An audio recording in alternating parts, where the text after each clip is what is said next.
मित्रों, study with Sanjay channel पे आपका हार्दिक स्वागत है। आज हम बात करने वाले 28 सितंबर के करंट अफेयर रिलेटेड जो भी मोस्ट इम्पोर्टेंट क्वेश्चन बन सकते हैं इसके बारे में जानेंगे, और साथ में इसके रिलेटेड जो भी स्टैटिक जीके बन सकता है इसके बारे में भी जानेंगे। तो शुरू करते हैं। पहला क्वेश्चन है, हाल ही में वायुसेना का अगला उप प्रमुख किसे नियुक्त किया गया है? तो हाल ही में एसपी धारकर को वायुसेना का अगला उप प्रमुख के रूप में नियुक्त किया गया है। वो किसकी जगह लगे? तो वो लगे वायुसेना के अभी हाल में प्रमुख बने हैं अमरप्रीत सिंह है। इसकी जगह लगे अब वायुसेना का अगला उप प्रमुख के रूप में एसपी धारकर है। जो वायुसेना के प्रमुख बने हैं वो बने अमरप्रीत सिंह बने हैं। यह एसपी धारकर है। तो हाल में कौन सी अपॉइंटमेंट हुई इसके बारे में जानते हैं। एनसीबी का महानिदेशक बने वो अनुराग गर्ग बने हैं। सशस्त्र सीमा बल के महानिदेशक अमृत मोहन प्रसाद बने। ओएनडीसी के गैर कार्यकारी अध्यक्ष आर एस शर्मा। आइसलैंड में भारत के राजदूत बने आर रविंद्र बने हैं। संसदीय राजभाषा समिति के अध्यक्ष के रूप में अमित शाह बने। वित्त सचिव बने तुहित पांडे बने हैं। क्रोएशिया में भारत के राजदूत बने अरुण गोयल बने हैं। बीएसएफ के महानिदेशक दलजीत सिंह चौधरी। कैबिनेट सचिव टीवी सोमनाथ। कोलकाता का नया पुलिस कमिश्नर है वो मनोज कुमार वर्मा बने हैं। अमेजोन के भारत में कंट्री मैनेजर के रूप में समीर कुमार बने हैं। और वायुसेना के प्रमुख के रूप में अमरप्रीत सिंह बने हैं। तो ये हाल में अपॉइंटमेंट हुए। तो नेक्स्ट देख, भारत वैश्विक नवाचार सूचकांक 2024 में कितने स्थान पर है? तो वो 39वें स्थान पर है। हाल में जो वैश्विक नवाचार सूचकांक जिसको ग्लोबल इनोवेशन इंडेक्स कहा जाता है वो हाल में जारी हुआ है। इसमें भारत है वो 39वें स्थान पर है। और वर्ल्ड लेवल पे देखते तो पहले स्थान पे वो स्विट्जरलैंड है, सेकेंड स्थान पे स्वीडन है, थर्ड रैंक पे यूनाइटेड स्टेट ऑफ अमेरिका है, और चौथे स्थान पर वो सिंगापुर है। तो 1 से 4 पहले फर्स्ट रैंक पर हमारा इंडिया है, 39वें स्थान पे है। ये किसके द्वारा जारी किया जाता है? तो विश्व बौद्धिक संपदा संगठन जिसको विपो वर्ल्ड इंटेलेक्चुअल प्रॉपर्टी ऑर्गेनाइजेशन के द्वारा जारी किया जाता है। और टोटल 133 कंट्री में हमारा भारत 39वें स्थान पे है। तो आपको याद रखना है। तो नेक्स्ट देखते हैं, हर साल विश्व पर्यटन दिवस कब मनाया जाता है? तो हर साल 27 सितंबर को विश्व पर्यटन दिवस मनाया जाता है। 27 सितंबर को पर्यटन के महत्व को उजागर करने के लिए मनाया जाता है। ये United Nation World Tourism Organization के द्वारा मनाया जाता है। जो 2024 का इस दिन का जो होस्ट देश है, मतलब जो इसका आयोजन करने वाला है, वो जॉर्जिया के द्वारा आयोजन किया जाएगा। और इसकी थीम रखी गई है टूरिज्म एंड पेस। तो सितंबर के इम्पोर्टेंट डे के बारे में जानते हैं। 11 सितंबर को राष्ट्रीय वन शहीद दिवस मनाया जाता है। 12 सितंबर को international day for south south cooperation. 15 सितंबर को नेशनल इंजीनियरिंग दिवस। और इसी दिन मोक्षगुंडम विश्वेश्वरैया का जन्म हुआ था। अंतर्राष्ट्रीय लोकतंत्र दिवस 15 सितंबर को मनाया जाता है। 16 सितंबर को विश्व ओजोन दिवस मनाया जाता है। 17 सितंबर को विश्व रोगी सुरक्षा दिवस। 18 सितंबर को विश्व बांस दिवस। 21 सितंबर को अंतर्राष्ट्रीय शांति दिवस और विश्व अल्जाइमर दिवस मनाया जाता है। 22 सितंबर को विश्व राइनो दिवस। 23 सितंबर को अंतर्राष्ट्रीय सांकेतिक भाषा दिवस। 25 सितंबर को विश्व फार्मासिस्ट दिवस और अंत्योदय दिवस मनाया जाता है। 26 सितंबर को वर्ल्ड मैरीटाइम दिवस मनाया जाता है। तो ये सितंबर महीना में इम्पोर्टेंट डे मनाया जाता है। तो नेक्स्ट देखते हैं, हाल ही में कहाँ 7वां वैश्विक एरोस्पेस शिखर सम्मेलन हुआ है? तो ये अबू धाबी जो यूनाइटेड अरब एमिरेट्स है, वहाँ अबू धाबी में 7वां वैश्विक एरोस्पेस शिखर सम्मेलन हुआ है।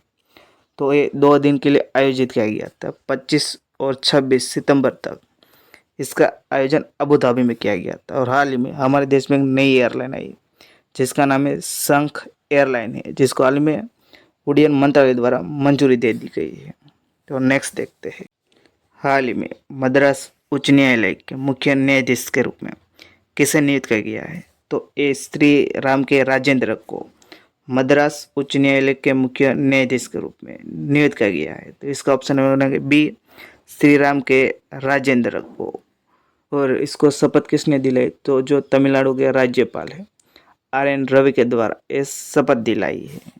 तो नेक्स्ट, हाल ही में 1 अक्टूबर से किस राज्य में आफ्स्पा 6 महीने के लिए बढ़ा दिया गया है? तो अरुणाचल प्रदेश और नागालैंड, ये दोनों राज्यों में 1 अक्टूबर से आफ्स्पा को 6 महीने के लिए बढ़ाया गया है। ये आफ्स्पा क्या है? तो arm forces special protection act है, जिसको 1958 में लाया गया था।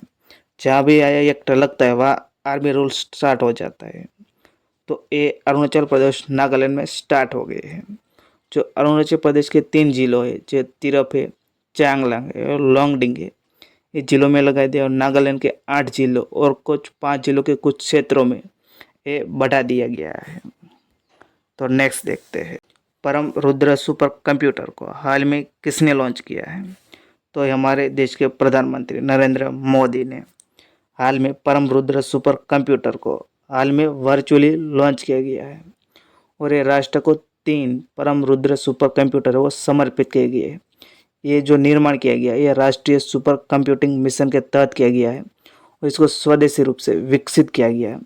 ये तीनों जो सुपर कंप्यूटर है परम रुद्र, जो पुणे, दिल्ली और कोलकाता में इसको स्थापित किया जाएगा। तो ये हमारे प्राइम मिनिस्टर जो लॉन्च किए हैं वर्चुअली।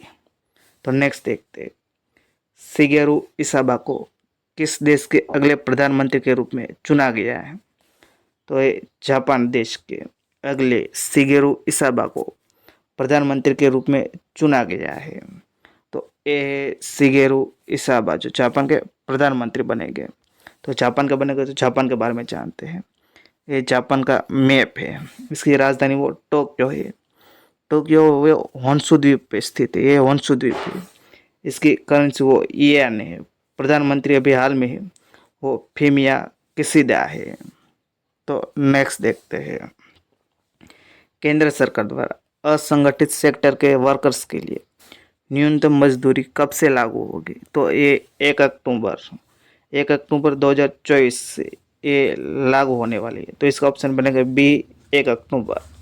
तो जो ये वर्कर्स को द्वारा जो मिनिमम वेज दिया जाता है उसमें अभी जो 1 अक्टूबर से जो अनस्किल्ड पर्सन होगा उसको प्रतिदिन 783 रुपये दिए जाएंगे, जबकि सेमी स्किल होगा वो इसको 868 दिया जाएगा और जो स्किल पर्सन है उसको 954 रुपये दिए जाएंगे। इतनी रुपये कम से कम मजदूरी देना इसको लागू किया जाएगा। तो नेक्स्ट देखते हैं, हाल ही में KKN दारूवाला का निधन हो गया है। वह क्या थे? तो एक वह कवि थे जिसका हाल ही में निधन हो गया। तो KKN दारूवाला एक कवि थे और एक अंग्रेजी मशहूर कवि थे और एक पूर्व IPS भी थे ये जो KKN दारूवाला है वो। तो नेक्स्ट देखते हैं, B1 लालवाना को हाल में किस देश में भारतीय राजदूत के रूप में नियुक्त किया गया है? तो एक कंबोडिया में B1 लालवाना को हाल ही में भारतीय राजदूत के रूप में नियुक्त किया गया है। तो एक कंबोडिया में किया गया है। तो कंबोडिया के बारे में जानते हैं। तो एक कंबोडिया जो मैप में देख सकते हो, जो एक आसियान कंट्री है जिसकी राजधानी वो नोम पे है। इसकी करेंसी वो रियाल है। प्रधानमंत्री हुन मनेट है। तो नेक्स्ट देखते हैं, हाल ही में तूफान हेलेन ने किस देश को प्रभावित किया है? तो ये यूनाइटेड स्टेट ऑफ अमेरिका में तूफान हेलेन ने इस देश को प्रभावित किया है। जो ये USA उसके उत्तर पश्चिम फ्लोरिडा स्टेट है, वहाँ सबसे ज़्यादा इसको तबाही किया है। तो ये US में किया। तो US के बारे में जानते हैं। तो US की राजधानी वो वाशिंगटन DC है, जिसका फुल नेम है वाशिंगटन DC और डिस्ट्रिक्ट कोलंबिया है। इसके करेंसी वो US डॉलर है। इसका राष्ट्रपति जोय बिडेन है। तो नेक्स्ट देखते हैं, 2024 में सर्वश्रेष्ठ पर्यटन गांव पुरस्कार वो 8 श्रेणी में कितने गांव को दिया गया है? तो 36 गांव है उसको हाल में 2024 में सर्वश्रेष्ठ पर्यटन गांव पुरस्कार के 8 श्रेणी में छत्तीसगढ़ को दिया गया है। और जो हाल ही में जो राष्ट्रीय शिक्षक पुरस्कार है वो 82 टीचर को दिया गया है। और नेशनल फ्लोरेंस नाइटिंगेल अवार्ड है वो 15 को दिया गया है। तो नेक्स्ट देखते हैं, हाल ही में भारत म्यांमार संयुक्त व्यापार समिति की 8वीं बैठक कहाँ आयोजित हुई है? तो ये हमारी राजधानी न्यू दिल्ली में भारत म्यांमार संयुक्त व्यापार समिति की 8वीं बैठक हुई है।